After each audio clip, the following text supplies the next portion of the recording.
Hey guys, and welcome to the channel. In this one I'm showing you how to use Gmail offline on Chrome.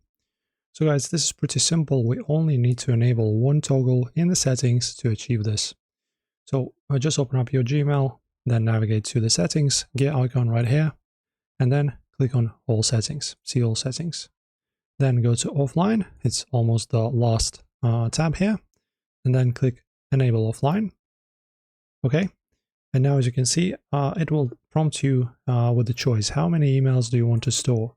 So it will give you a choice in days, from 1 week to 90 days. Choose, say, maximum, if you want to download attachments or not. And also, crucial setting, after logging out of your Google account, what's going to happen. So keep offline data on the PC or remove data from your computer. So if we're using offline, I guess we should keep it. And then when you save changes, you're pretty much done. But don't forget that these files will now be saving physically on your computer, and they will be definitely taking up some space. That's it. Enjoy, and thank you for watching.